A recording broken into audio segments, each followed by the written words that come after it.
Hello, everyone, and welcome to New York Wine and Grape Foundation's New York State of Wine. Thank you all for taking the time out to be with us here today. Diverse and bold with a long history stretching back hundreds of years, New York is reinventing itself as an epicenter of dynamic winemaking. The state is home to the first winery in the United States, and producers are drawing on that background to produce some of the most exciting wines in the country. In this 9th episode of the series, Boldly Versatile, we take another deep dive, this time with a focus on one of New York's flagship grape varieties, Riesling. Before we introduce the panel, some housekeeping reminders for everyone. During the webinar, note that there are 2 communication methods available to you, a chat section and a Q&A section. The chat section is an informal way for you to communicate with each other. And just be sure to select everyone, all participants and panelists in the to field, as it can default to panelist only. And then there's the Q&A section. And so this is where we'd like you to submit your questions to be answered during the webinar. So now for our panel. Our host and moderator today is Felicity Carter. In addition to her role as executive editor of PICS, the US-based wine discovery platform set to launch in spring 2021 this year, Felicity is a regular wine judge, having judged in countries from Brussels to Georgia. Felicity is a regular keynote speaker at wine events from Hong Kong to Verona, and she is a member of the Magnum Club, a networking group for senior women in the international wine trade. Her previous experience includes serving as editor-in-chief for Meininger's Wine Business International for 13 years. And prior to that, she wrote for major Australian publications, including the Sydney Morning Herald. Joining Felicity from New York is Shawn, winemaker and vineyard manager at Thirsty Owl. He has been with Thirsty Owl since they opened their doors 18 years ago, and he has been making Thirsty Owl's signature wines ever since. Originally from Romulus, NY, he attended and has degrees from Morrisville College and Cornell University. Since the age of 14, Shawn has spent most of his life working in agriculture and got his start in the winemaking industry after spending 2 years working for one of the earliest Finger Lakes vinifera growers. We also welcome back our guest, Bruce Murray. Bruce and Diana Little are owners of Boundary Breaks. Prior to establishing the Vineyard starting in 2008, Diana taught high school biology for 32 years and owned and operated small, technology-oriented businesses in the US and Canada. They are both natives of the central New York region and returned to the area to make distinctive Riesling, Gewürztraminer, and Cabernet Franc wines. Today, their wines are sold across the US in 30 states and abroad in 4 countries outside the US. They believe great wines start in the vineyard.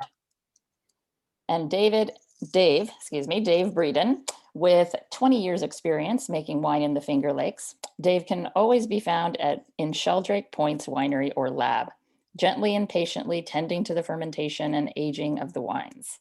Armed with 2 degrees in chemistry and 2 in philosophy, Dave not only brings expertise in the wine lab and on the crush pad, but he can also be heard waxing poetic on everything from Plato's cave to contemporary third-party politics.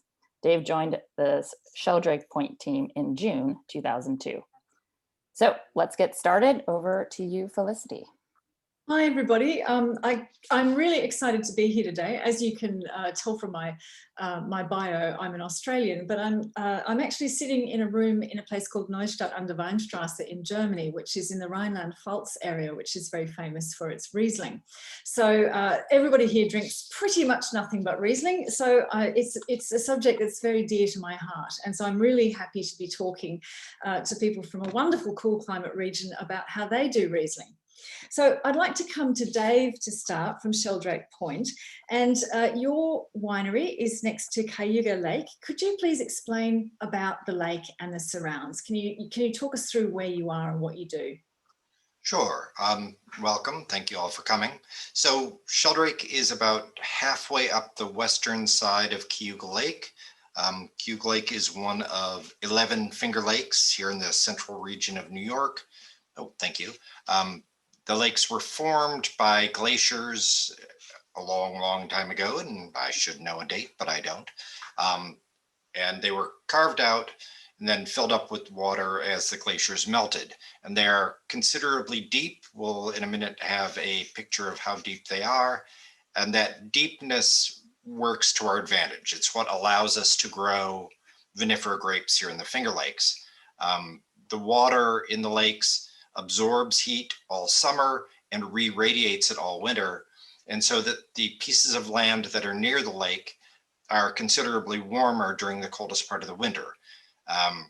Where I live, about 10 miles from here, it can be, 0 Fahrenheit, -5 Fahrenheit, and it will be 15 to 20 degrees warmer right on the lake where the winery is. And those 15 to 20 degrees are the difference between life and death if you're a vinifera grapevine. So it really is the lakes that allow us to be the growing region that we are. Oh, there, so you can see the depth. Seneca Lake is the deepest, Cayuga Lake, a little less deep, and then the other lakes considerably less deep than that.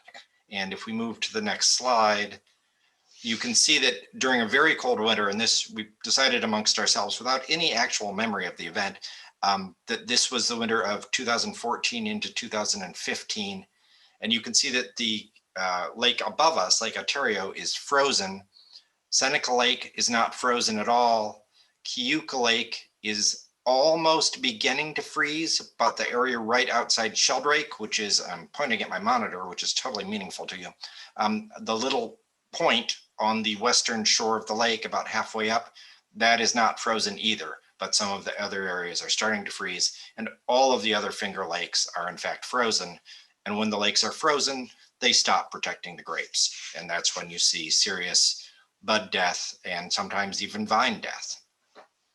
Is that what you needed, Felicity? Yeah, my God, that is a striking picture. Is that a once in a generation event, or does that happen regularly, that kind of freezing? No, fortunately not regularly. The industry would not survive if that was a common thing. I want to say that the other instance of that kind of cold and that kind of lake freezing was the early 1910s. Bruce, Shawn, either of you? Well, supposedly the last time Seneca Lake froze over was 1912. So Okay. more than 100 years ago. And even if there isn't so cold to freeze over, just generally lower temperatures in the higher elevations and warmer temperatures down by the lake. It's a classic, I think, definition of a microclimate around the shores. Yes, it's extraordinary. It really is. Okay, Dave, you used to be a Cornell scientist in chemistry and philosophy. First of all, I want to hear about your philosophy, but I believe that you worked on poison ivy. So I need to know what got you into poison ivy. So I was a chemist, and my specialty was extracting compounds of interest, molecules of interest from plants. And I was working for a animal scientist who worked on things that poisoned animals. And his little side project was to find a way to make people immune to poison ivy. And it used to be you could go into a drugstore and buy poison ivy poison that had been modified such that you could swallow it. And the thought was that that would make you immune from the reaction to poison ivy. And he was working on that sort of a thing. And my job, I was really lucky, was to harvest the poison ivy. I started harvesting poison ivy, and it was fine because it turns out it's sort of a reaction that builds up over time. So I'd harvest and I would have no reaction at all. And then I started to have reactions, so I would wear gloves and a Tyvek suit, but I have ape-like arms, which you can't see from there, but they not quite drag on the ground, but almost. And no Tyvek suit was enough to cover them. So I would have a band of poison ivy rash just on my wrist where the gloves and the Tyvek suit didn't cover. And there's a long story about what I was doing in the lab, but what I was doing was concentrating poison ivy poison over a series of steps. So it was pure poison ivy poison. And there's all sorts of details that I'll leave out, but the moral of the story, what I learned is that when you're dealing with poison ivy poison, even if you're wearing gloves in the lab, which you surely are, it's very important to wash your hands before you go to the bathroom. Not just after, but before. And you can imagine the details, and I'll just leave it there. Why ever did you move to vines? What took you from such a fascinating and interesting subject to vines, which have no poison at all? Ultimately, I didn't want to work in an academic setting. I wanted to work in a private industry setting. And there are just so many good wineries in the Finger Lakes that it was an easy move to make. I had a background in plant chemistry and an interest in wine, so it was very easy to decide to become involved in that industry. Now, you've become a very well-known winemaker in the Finger Lakes, but I understand that you didn't actually train as a winemaker. Is that right? That's true. As you mentioned, my academic background, both in undergrad and graduate school, is chemistry and philosophy. And okay, so I also read that one of your wines won at the International Riesling competition. I'm actually which is held in Canberra. I actually went to high school in Canberra, so that's like a link. So tell me, what does this say about the quality of Finger Lakes wines? I mean, that is a prestigious international competition. So what have you learned about Riesling, and what have you learned about the Finger Lakes from working there? I mean, it shows sort of the obvious thing, which is that Finger Lakes Rieslings can compete successfully on the international stage. And at the point at which we had won that award, which was some number of years ago now, I don't know that that was as well recognized. We weren't getting the sort of international press that we're getting now. We were not in, Wine Spectator, Wine Enthusiast, Wine and Spirits, Decanter, none of those. And so that, I think it reinforced for the whole region that we should take ourselves really pretty seriously, that there's an opportunity here to make world-class wines, and we shouldn't screw it up. Okay, so actually we should get down to basics. Why is Riesling the right grape for the region, or why is the region right for Riesling? Because it's a cool climate. It's sort of the obverse of what we talked about earlier, which is that it's cold enough that if you're not right on the lake, it can damage your vines. It can certainly damage buds in your next year's crop. The other part of that is that it's cool enough that Riesling gets to keep its acid, and it gets to keep all the things that make Riesling the aromatic, beautiful, acid-driven wine that it can be. If it were the Central Valley of California, all the Rieslings would be flabby and gross. And because it's cooler here, they keep all of the things that make Riesling what it is. Which is a good moment. Would you like to talk about your wine? Sure. So I'm actually going to pour a glass here. And I know not all of you have it. I know some of you do. Could you hold up the label? Sure. Sorry. Is readable, sort of readable? Not really. I wish it were darker print. What it says is, oh, there you go. That's readable. Perfect. Acid head Riesling. They keep me up the hill, far away from other people, and they don't let me do any marketing. This is the first wine they let me name, and very possibly the last.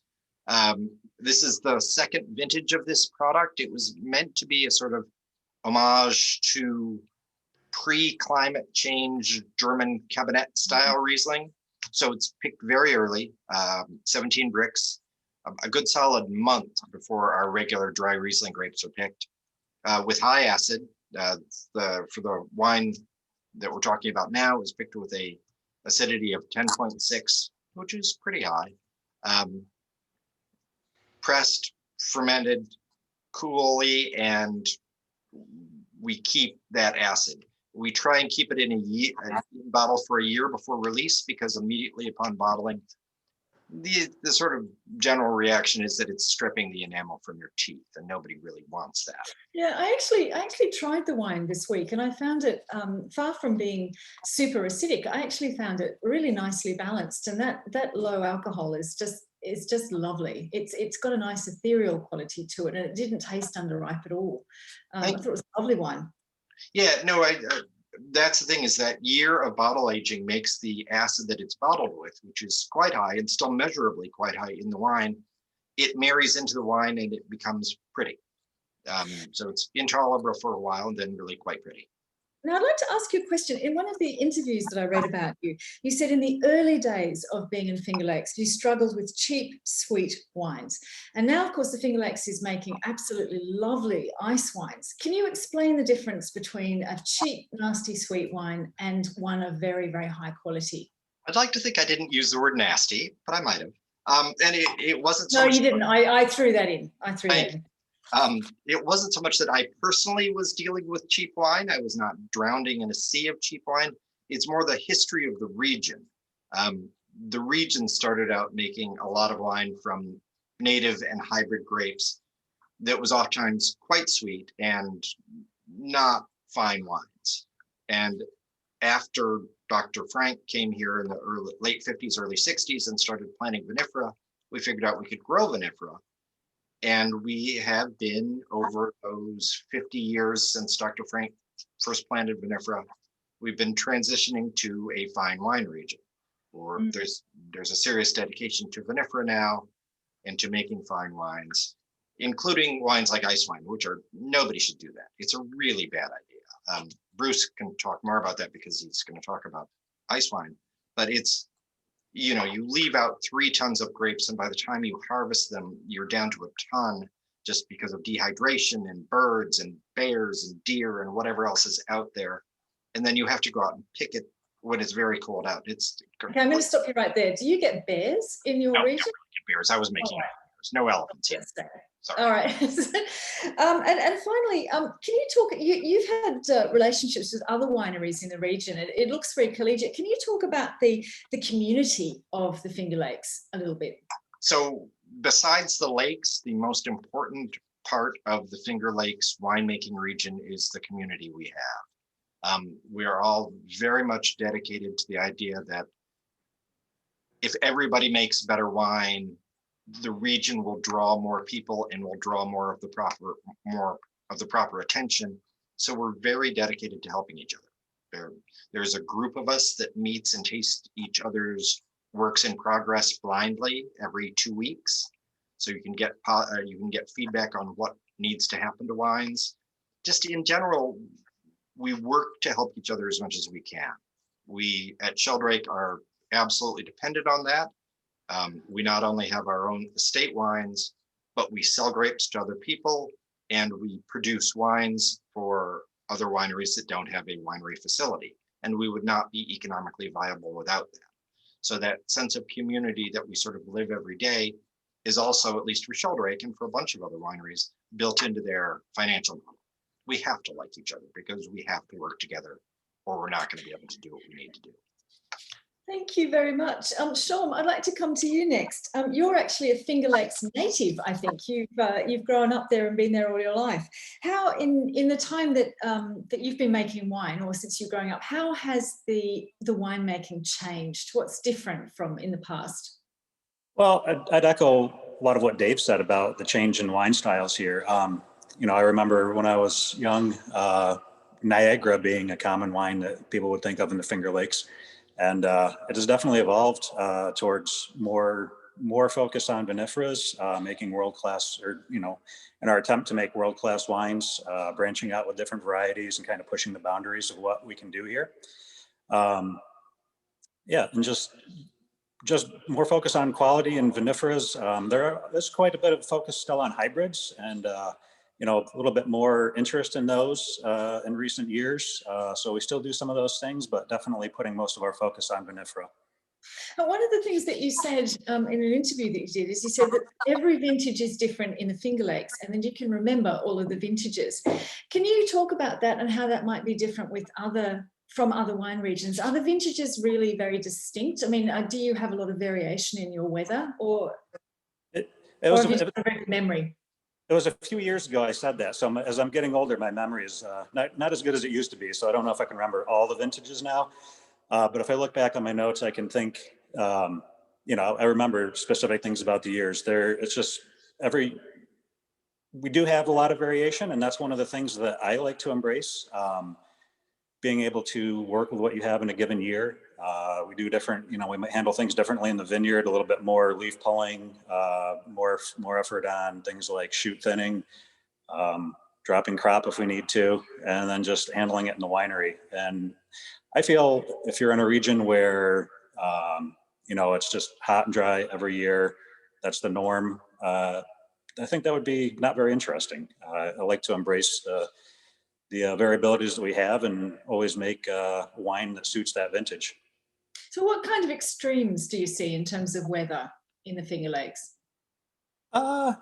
Well, I mean, we've had some very hot, dry years. 2007 was an example. That was a very, very, very hot. Fruit was a little bit lower acid. 2008, right after that, was what I'd consider kind of a normal year, if there is such a thing as normal. Kind of average heat, average amount of rainfall. And then 2009 was the exact opposite of 2007, very cold, rainy. So there's a good example of 3 years that were very different. You guys can David probably remember those 3 years as well, I'm sure, making different wines in those different conditions. But yeah, it can vary quite widely, although it seems like lately it hasn't been, that wild. It does seem like, we're getting warmer vintages than we used to, I think, 20 years ago. Yeah, so That incredible picture of the, everything bound in ice. What was it like making wine that year? So that really affects what we're facing as far as winter hardiness with vines, more than the actual winemaking. I don't think those temperatures affected that vintage. We probably did have some winter kill in that year. And that can be a big thing too. Just you get some of those years where we have a super cold winter. Dave described some of that, and we can have some crop loss. So there's another thing that we have to deal with. But it was that cold winter probably didn't affect the winemaking too much. I remember 14 as being a pretty nice year. Okay. Well, on that note, let's talk about your wine. Could you talk us through yours, please? Sure. So this is an estate-grown Riesling. We have about... Oh, there we go. There it is. So we have about 16 acres of Riesling here, and the vineyard was actually purchased from Bob and Mary Plain, who they were also pretty big innovators in the Cayuga Lake region, and about 7 acres of that vineyard that we bought from them had Riesling on it. So we have some really old vines. And then we have the rest of it we've planted over the years between 2007 and 2011. But anyways, this wine, we do make a few different styles of Riesling, and this is what we always try to do, kind of on the border of semi-dry, semi-sweet. We like to be able to retain some acid and then have enough residual sugar to just make it a nice balanced wine, approachable to a broad audience. Could almost call it an introductory Riesling, I guess. But it is something that appeals to a wide audience. This used to be our best-selling Riesling, but over the years, especially in the last 3 or 4 years, our dry has overtaken it. So it's kind of another instance of changing styles and preferences here. So somebody has said in the chat, what amazing value for money. I have to agree, $15. I mean, it sits so nicely in balance. It's crisp, it's clear, but the sweetness enhances it rather than is very noticeable. The acidity is lovely. It's a beautiful wine. So what? Yeah. Right, sorry. When we're making a wine this style, that is where being in a cool climate comes in. We are able to retain a good amount of acidity with a Riesling. And if we want to make a little bit sweeter style wine, it's pretty easy to do that and make it still balanced with the acid and not taste, I think it doesn't taste overly sweet that way. No, I think sometimes it's a real, issue with people saying they don't want to drink sweet, that sometimes I think that's a wine that really shows that, when it's very judiciously handled, the residual sugar and the nice acid balance is actually what makes the wine very complete. It's a lovely wine. And that's definitely one of the things that makes Riesling so versatile, and especially being able to grow it here in the Finger Lakes. Yeah, speaking of growing, I had a look at your wine shop, and you grow a lot of red grapes that are associated with much warmer climates than you're in. You've got Malbec, Syrah. Why those wines, and how do they do in the Finger Lakes? Well, very early on, we planted those back in 2002. That was basically the owners wanted to try to push the boundaries of what we could do here. We have a pretty good site, and it seems like when you have a nice site, you try to push it just as far as you can. Malbec, I'll start with that one.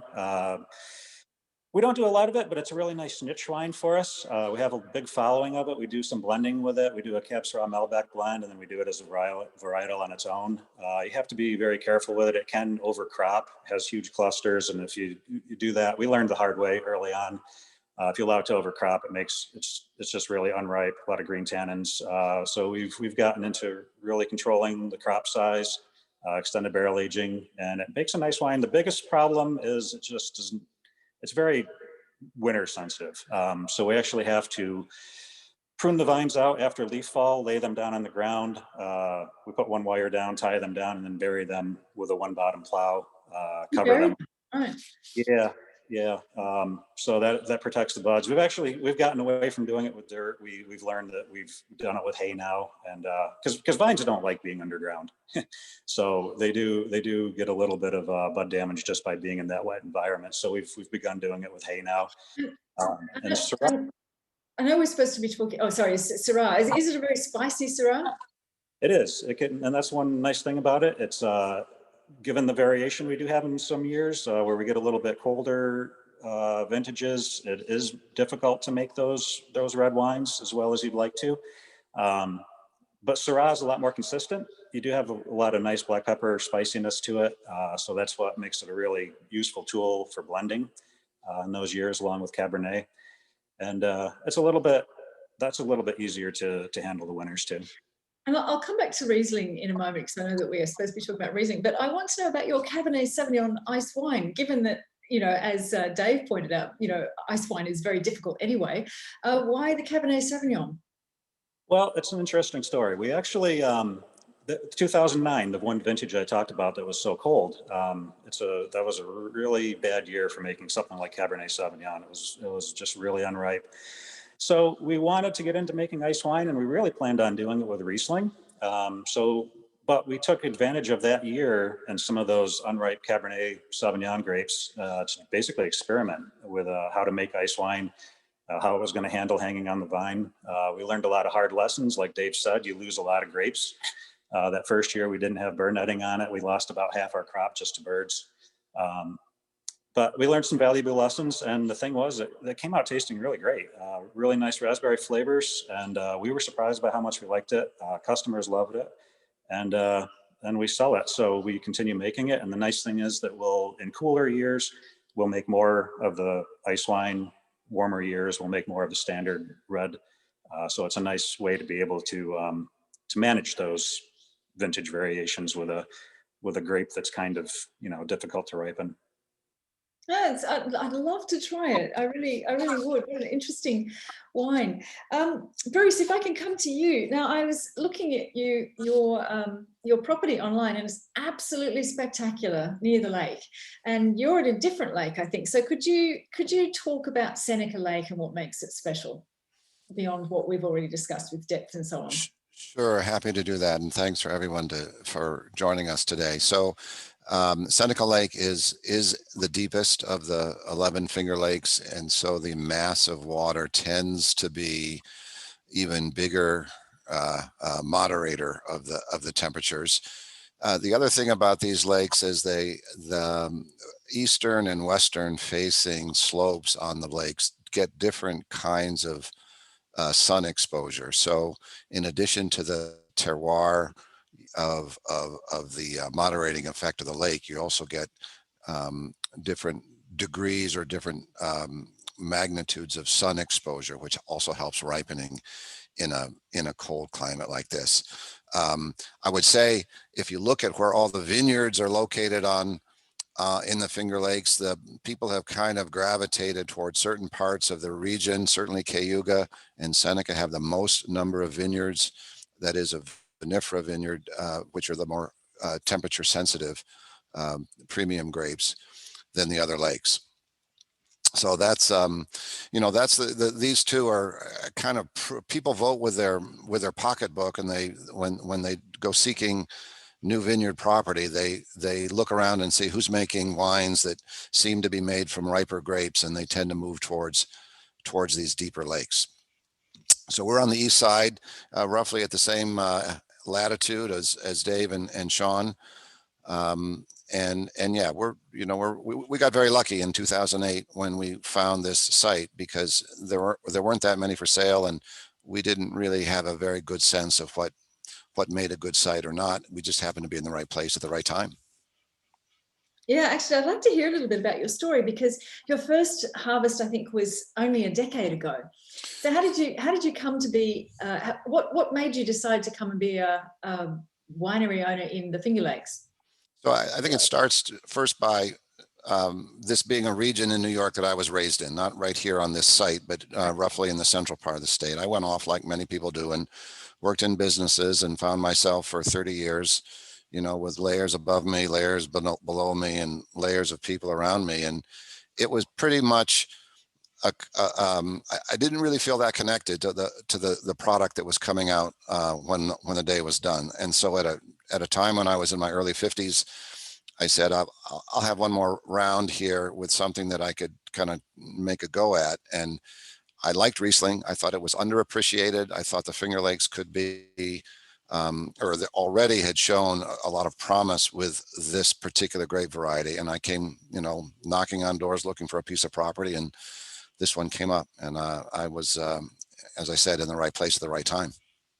Now, when you bought it, you didn't test the soil, which is what a lot of people do before they go and buy vineyard land. What have you subsequently discovered about the terroir of the Finger Lakes? And could you talk a little bit about the effect of the glaciers? So as Dave said, when the glaciers moved and in and out multiple times over a long period of time, they really scraped and mixed the soils pretty dramatically in this area. So you'll find a lot of soil variation just within 100 yards. And so one site can be quite different from another. In our case, we have very deep soils, so they're very fertile. They're called silt loam. So there's a high sand and clay content.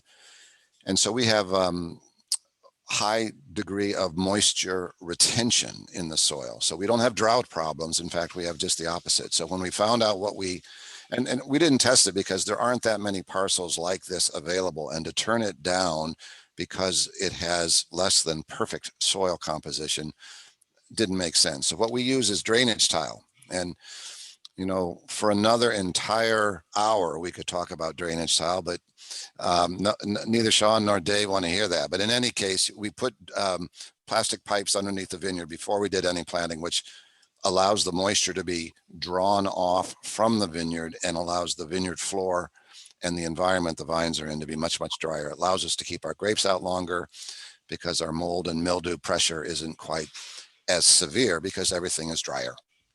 I've been in wine for a very long time, and I've never heard about anybody talking about pipes to drain the vineyard. I'm actually quite interested in that. Believe me. Is that common in the Finger Lakes? Well, it's becoming more common, I think. I mean, drainage tile, this is how you take wet land and make it drier, was brought to the United States in the early 1800s, and actually was really made more popular right here in this area. I didn't know that at all. Oh yeah, no, if you're geeky enough, you can do a study, you can do a PhD in this. But in any case, that has, as many people have seen results. It's expensive. That's part of the problem. It's about $1.50 a foot. And you have to, in our case, before we plant a vineyard, put this down every other row. So we have miles and miles of this drainage tile underneath our vines. The vines are going to be here for 150 years. And so when we dug in to put this drainage tile in, we found drainage tile that had been put in by previous owners. So it is proven to be a way to improve the yields on your property. Okay, so this is a very good moment to talk about your wine. Would you like to talk about it? Sure. So we're looking at ice wine here. Ice wine is one of the wines that we can make in this region because of the temperature variation. So we get, as Dave said, temperatures below zero, but we leave our Riesling out under nets to prevent the animals from getting them. They dehydrate, which is one of the things that gives the wine its concentration, is the loss of water as the grapes are sitting on the vine. The second thing, and this is, I think, maybe less well understood or less well known, is that as these grapes sit out on the vine, they undergo a kind of a chemical change. It's called the Mayard reaction. So for the cooks or the chefs in the room, if you sear a steak or caramelize onions, you're getting a Mayard reaction, which changes the chemistry of whatever it is you're planning to serve your guests. In the case of ice wine grapes, the Maillard reaction takes place because of the UV or ultraviolet radiation from sunlight. And then once it's 15 degrees Fahrenheit, 15, you find that whatever water remains in the berries will turn to ice, but the juice itself, which is denser and not water, will not freeze. So you take this slushy, Maillard influenced bundle of Riesling grapes with their acidity all along, because it's an acidic varietal, and you press this frozen cluster of grapes and extract from it the concentrated juice, but also the flavors that come from sitting out in the vineyard. Oh, sorry, keep going. Go ahead. No. And so what you're looking for is a day when you're getting temperatures not at zero, because at that point these grapes are like little ball bearings, you cannot press them, or at 25 degrees the water has not yet fully frozen. So you're trying to find that day when you can get enough bodies out into the vineyard to pick these grapes. We do that, and you know, as Dave mentioned, we are all very collegial here. In fact, we bring these grapes over to Dave Breeden here on this call, and Dave makes this wine for us. This is a very unusual. I mean, Dave is, again, a PhD in modesty as well, but the wine that he was given the world as the best dessert wine in the world was an ice wine, a Riesling ice wine that he made. We have to explore this a little bit. So first of all, he went on a tearing rant about the foolishness of making ice wine, and he turns out to be making an international class ice wine. But he actually has a point. This is a very, very time-consuming, expensive, and difficult thing to do. So why do you do it? Is it the Mount Everest of wine? Is it to force Dave to make a wine style he doesn't believe in? What's the thinking behind the ice wine? It's really, originally it was to kind of explore the diversity of Riesling wine styles. So when we first started here, all we were going to plant was Riesling. We felt that was all that was needed for us to be able to make a go of this here. And what that meant was, how many different styles of Riesling can we make, and what are they, and let's go do it.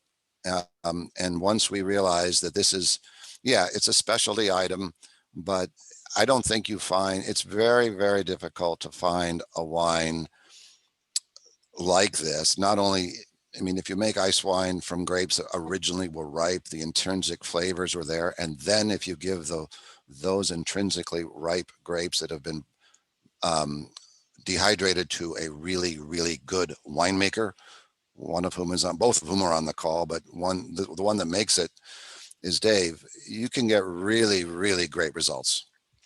So how ambitious are you going to be with this? I mean, to your north is Inniskillen, and some of the most valuable wines in the world are ice wines. Do you see Finger Lakes as having a future sort of? There aren't that many producers of true ice wines here in the Finger Lakes. You can also make sweeter dessert wines by taking grapes that are not quite as deeply dehydrated and freezing them, and getting the benefit of having a more concentrated juice come out of those grapes. And it's a much less expensive approach, and it also delivers a very, very nice dessert wine. But for I'm part of what I decided to do when I was in my early 50s, knowing that I didn't have forever to do this kind of thing.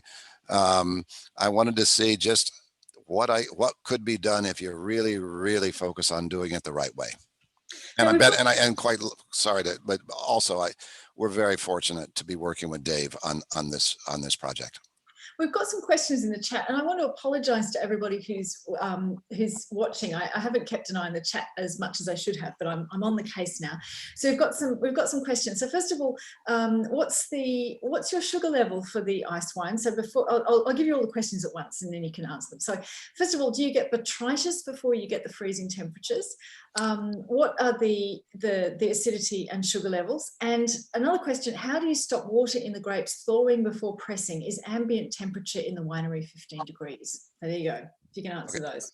Okay, so botrytis first. So we try to avoid botrytis because it's very hard to control the proliferation of that particular mold in your vineyard. So rather than just hope to get botrytis in the part of our vineyard we net for ice wine, we simply make sure that botrytis is not making a presence known anywhere in the vineyard. So no, these are not botrytized in our case. The residual sugar and the acid, the residual sugars run between 20 and 22% typically. Alcohol's around 10 to 11%, and the acidity around 8 to 9 grams per liter. This is a particularly on the 19 ice wine. Of those who have it, this is a very unusual wine. It was fermented over a period of about 10 months. It was a little bit of a slow learner in the cellar because it just didn't quite get where it needed to go quite quickly enough. But because of that long fermentation, I think it's developed qualities that it might not have otherwise if it didn't take so long. But it's a great wine. It's a lovely wine. I was really, I mean, it's a beautiful wine. The sweetness of it and the acidity balance really nicely. You know, sometimes with dessert wines, the acidity can either tend slightly, can get slightly too sharp, or the unctuousness can be slightly too unctuous. But it was beautifully balanced. Now you've got 5 Rieslings altogether. So can you talk about your range of Rieslings, and could you put it in the context of Finger Lakes Riesling? So, we took our cue, I think, from the styles of Riesling that we saw being made in Germany. So and we looked at different timings for harvesting, different fermentation programs, stopping the fermentation earlier, letting it ferment dry. And so our first vintage was 11. We started selling in 13. We sell through our wholesale channel, which is to about 25 states. We also have consumers that come in and taste with us. And, what we're trying to do is, I think after 8 years, is we're looking generally for ripeness, because ripeness equates to flavor.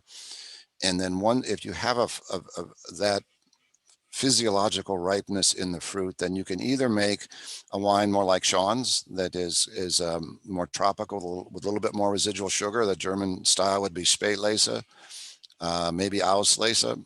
At the same time, we have taken grapes nearly that ripe and fermented them almost dry. So you would get a very classic dry wine, but also with a flavor profile that's a little bit richer and a little bit bigger. In Germany, it might be a Spätlese Trocken, or a dry version of grapes that have been picked later.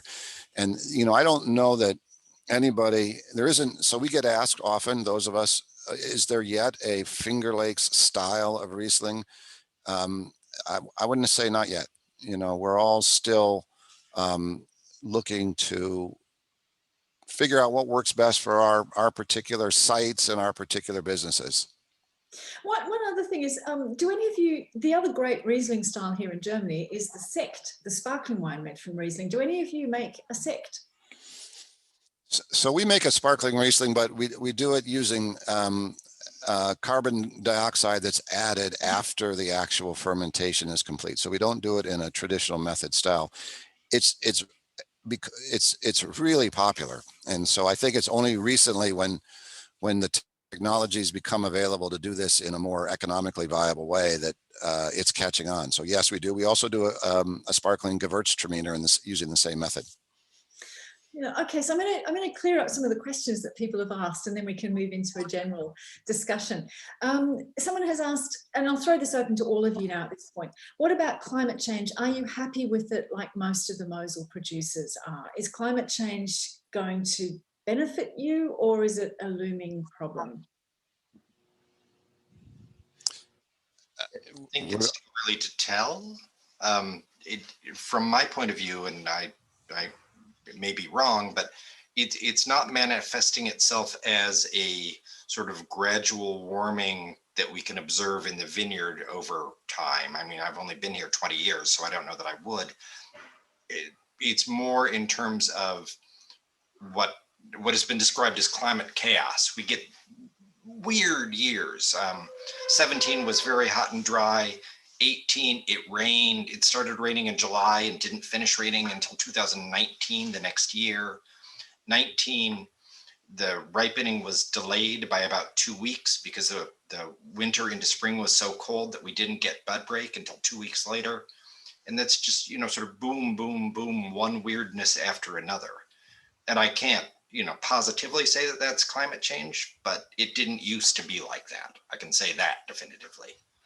Yeah, one of the most interesting discussions I heard from Mosel Riesling makers, this was about 10 years ago, and they said they understood how to deal with, wet vintages, cold vintages, all sorts of things, but they had no sort of communal knowledge about how to deal with these increasingly warmer vintages. They knew how to deal with problems basically, but they didn't know how to deal with it when vintages became consistently, warmer and the grapes became riper, which was interesting. A couple more questions. What food would you pair the acid head Riesling with? I mean, I think there are any number of choices there, but I would, I think one could go seafood. I think one could go sushi. Anything with, a lemon sauce, an acid-driven sauce, I think would go well. Okay, and Shawn, this question's for you. Can you talk a bit about the acidity and the residual sugar for the Thirsty Owl Riesling, please? So the residual sugar, we're at 21 grams per liter. And the acidity, I believe it was a little bit, somewhere over 9 grams per liter. So retaining quite a bit of acid. And like I said, we try to shoot for that balance of acidity and sugar, so we can make a nice semi-sweet wine in that style. But yeah, that's pretty typical that we're able to get that kind of acidity in our Rieslings from year to year. And what would you pair with it? Well, I think it can go very well just as a sipping wine on its own, for one thing. Beyond that, I would also go with seafood or possibly some spicier Asian dishes, anything like that. Okay, and Bruce, how many grams per litre residual sugar on the ice wine? I think that's about 220, I think, is the number. So about 22% residual sugar in that ice wine. Yeah, I don't know if you can see this, but in the chat, you're getting a lot of bravos for that ice wine. Very impressive audience. And a very good question that I was going to ask, how much disease pressure do you have to deal with year to year? And actually, while we're on this topic, is it possible to grow organically in the Finger Lakes? Or, how much disease pressure do you have to deal with? And what does this mean for your farming style? So I would say that there are 3 kinds of disease that we focus on. There's weeds, herbicidal pressure, then you get insects, and then you have molds and mildew. But in our case, by far the most significant pressure comes from molds and mildew. It varies by season. Obviously, we would not have a crop if we were trying to control mold and mildew purely with organic compounds. I mean, we're not big fans synthetic fungicides here, but we wouldn't have businesses if we were unable to use those materials when it was called for. So I think the leading producers around here are trying to find ways to reduce the amount of synthetic fungicides they apply, but it's at this point in our lives not likely to be able to have a crop that's clean and ripe if it's done in a purely biodynamic or organic way. Sure. What other questions have we got? Cabernet Franc, can you talk about, I'll throw this open to all of you. Can you talk about Cabernet Franc in the region? It is and should be our primary red grape. It is the red grape that does best in this region. And I think all three of us make one. I know Sheldrake does, I know Boundary Breaks does because I make it for them. And Shawn, I'm assuming you all do? We don't do a Cab Franc varietal yet. We do make Cab Franc. We make a Meritage. Cab Franc normally is the largest component of the Meritage. But we are planting about 2.5 acres of Cabernet Franc next spring, and look to be making a lot more of it down the road. I agree with everything Dave says about it. Shawn, I'm interested to know, why is your winery called Thirsty Owl? Well, when they started it, the family didn't want to just use a simple family name, so they used an old family legend about one of the members who had a little bit too much wine and believed that he saw a 4.5-foot owl. So really, that's based on an old family story from the owners. Okay, we've had a question about where can the wines be bought in the UK, which brings me to a question I would really like to know, which is, what are your plans around export? And talk me through your export plans. So we're working with the New York Wine and Grape Foundation, which is the association that works to help us as producers across the board in a lot of ways, but one of them is in identifying export markets to basically introduce our wines. There's not a lot of familiarity with Finger Lakes wines outside of the immediate region. And so we're just, I would say, in the early stages of identifying markets where wines like these would be a good fit. And I mean, there's always a concern that it's taking Coles to Newcastle somehow, bringing Riesling into Western Europe, for instance. But I would say there's a distinctive difference between our wines and other Rieslings from around the world. You're getting people who are just, there are no large manufactured kind of boatload wine producers here. They're all authentic, artisanal, honest wines coming from the Finger Lakes, and they're only getting better with time, I would say. So we're just starting. I've done a couple of these seminars now. What really strikes me is that you're in the right place at the right time because of global warming and because of changing tastes and a whole lot of factors. The world, or the wine world anyway, is now beginning to reorient itself towards cool climate wines and particularly lower alcohol wines. So how much do you produce? Do you think the Finger Lakes, if you suddenly become popular, how much can you supply? So there are about 1,000 acres, or what's that, 400 or so hectares of Riesling planted.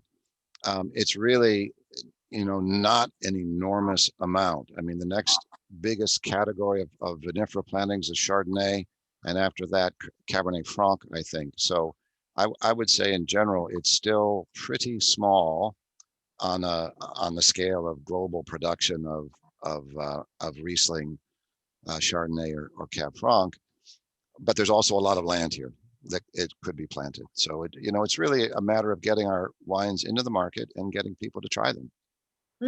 Well, I mean, the wines that I've tried are impressive. They really are. We've got 5 minutes left. What would you guys like to tell the world about Finger Lakes and about Riesling that you haven't already said? Dave, let's start with you.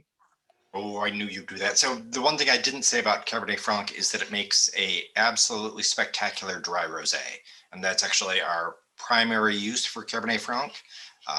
It grew to half of our total production is a dry rosé made out of Cabernet Franc. Beyond that, I am at a loss. I don't know what else to say. Okay, Shawn, what would you like to say about Riesling and the Finger Lakes that hasn't been said? I think we've pretty well covered it. I just, I'd reiterate the, the fact that it's such a nice region for it, and just being able to do a wide diversity of styles with it, is being able to retain that acid and have so many different options of how we can make it. Is just my favorite part of working with Riesling, and I think that's what makes this a special place for it. Okay, and Bruce, final words from you. Sure. I don't know that people fully realize that grapes have been grown in this region for more than 150 years. So there's a long history of agriculture and grape growing.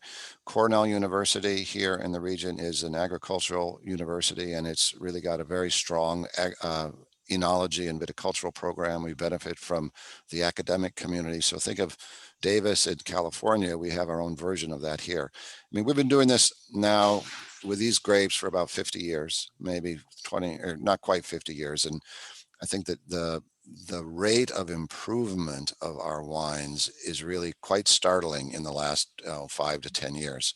So I would just say, keep an eye on us, because we're, as Dave said, we share our techniques. We do that viticulturally. Shawn and I are partners in our agricultural operations. We share labor, and we are really collaborative and want to be successful. Well, we've still got 3 minutes left, and I'll just use this opportunity to say the wines are fantastic. They're really, really nice. Well, not nice, that's an understatement. They're terrific wines, and thank you very much for sharing them with us, and thank you very much for sharing your stories. I think it's fascinating, and I think we're going to hear a lot more from the Finger Lakes. So thank you, and thank you to everybody who participated tonight. So, well, it's morning where you are probably, but thank you for everyone who's here. Thank you, Felicity, and everyone else. Thank you very much for having us. Thank you, Felicity, and thank you to our panel. Just a reminder, a recording of today's webinar will be published to our YouTube channel in the next couple of days, and we'll send out an email to all of you attendees with a link to that recording. And also hope that you will join us next month on June 16th as we continue the New York State of Wine series with a mouthwatering session about the food-friendly nature of the wines of New York State with our host, Dan Belmont, proprietor at Good Wine and Good People in London. So again, that will take place on June 16th, so please mark your calendars. Thank you all again, and have a great week.